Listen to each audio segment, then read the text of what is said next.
vamos falar sobre a ditadura. A política brasileira está passando por mudanças. Só que períodos de mudanças geralmente não são muito tranquilos. E, nesse processo, podemos nos sentir inseguros ou até mesmo com medo. O que leva os mais velhos ou aqueles mais novos a pensar: no passado as coisas eram melhores? Uma nostalgia toma conta do grupo. E o que era dúvida agora parece verdade. E aí é quando falam da ditadura.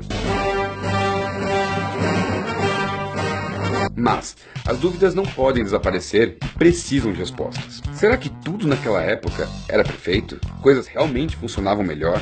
A economia, a política e tudo mais? Nós temos uma novidade para os mais novos e algumas lembranças aos mais velhos. Não era nada disso.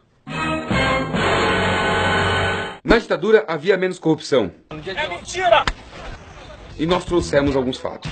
Nos anos 70, no início do regime, o então presidente Médici nomeou para o cargo de governador do Paraná Haroldo Leão Pérez, um senhor com um sorriso de gente confiável. Tinha aquele sorriso de amigo do churrasco, brejeiro, gente fina, daquele tipo que só existe nas câmaras dos deputados hoje em dia, manja? Pois é, um ano depois de assumir o cargo, ele foi pego extorquindo um empreiteiro em cerca de 1 milhão de cruzeiros novos, que era moeda corrente no tempo. E algum tempo depois, foi descoberto que, antes de ser governador, Haroldo era ladrão em Maringá. O que falar desse belo currículo que a ditadura checou super bem? Outro caso, pouco lembrado, mas muito importante, é a história de um político que ainda hoje ocupa um cargo público.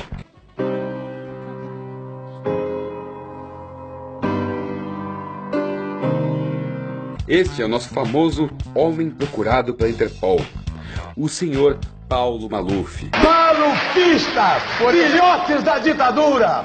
Todos engordaram na ditadura! Intervalo, por favor. Eu gostaria, por gentileza, que a plateia não se manifestasse. Fale bem, fale mal, mas fale dele. Ele ficou famoso em 1979 pelo caso Lufthansa, onde usou dinheiro público para salvar a empresa e sua esposa, que estava prestes a falir. Naquela época, existiam diversos casos de corrupção, no governo, na polícia, nas empresas. Esquemas de corrupção que sequer poderiam ser investigados propriamente por causa do regime. A possibilidade de uma investigação como a famosa Lava Jato, realizada pela Polícia Federal, só é possível em um Estado democrático de direitos, que não é o caso da ditadura. Então, quando te disserem que na ditadura só tinha gente boa e honesta, saiba que a transparência não tem nada a ver com o regime autoritário. Na ditadura, a economia era muito melhor. E trouxeram o Brasil da 49ª para a 8ª economia no mundo. Oi? Não. Os números econômicos no período do regime são assustadores. A inflação chegou a mais 240% no final do regime. Nos anos 80, com o aumento da dívida externa, o país entrou em recessão, o que deixou aquela década conhecida como a década perdida. Eu vou postar no meu Twitter que eu estou perdida. Um estudo feito recentemente por Pedro Ferreira de Souza, pesquisador da IPEA, o Instituto de Pesquisa Econômica Aplicada, determinou que, durante o período da ditadura militar, a desigualdade econômica no país só cresceu. O tal do milagre econômico custou muito mais caro para a população mais pobre e não durou. Pensando nisso, queremos te oferecer uma música tema para aquele período econômico. E o motivo todo mundo já conhece, é que o de cima sobe e o de baixo desce. E existem outros exemplos que a gente pode te dar para provar que aquele período foi muito ruim para nossa história. Inclusive, vale refrescar um pouco a memória sobre como a justiça funcionava na ditadura, que não era exatamente justa e nem imparcial.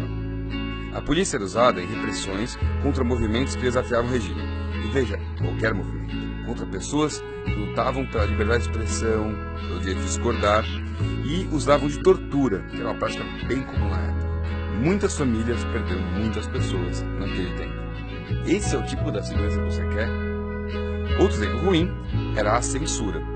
Que bom, isso aí você já imaginava, né? Equipes de censores decidiam o que seria publicado em jornais e revistas em todo o país. Deixa eu falar! Posso falar, General? Posso falar? Toca a boca! E provavelmente, se o regime ainda existisse, eles iam regular nossa internet. Sabe esse vídeo que você está assistindo, Deus? Ele não ia existir. E não importaria nem um pouco a sua opinião. Pensando em tudo isso, talvez seja melhor a gente aceitar que tem algumas mudanças que são boas e deixar algumas ideias bem enterradas no passado, onde elas pertencem. Afasta de mim esse cálice, Afasta de mim esse cara.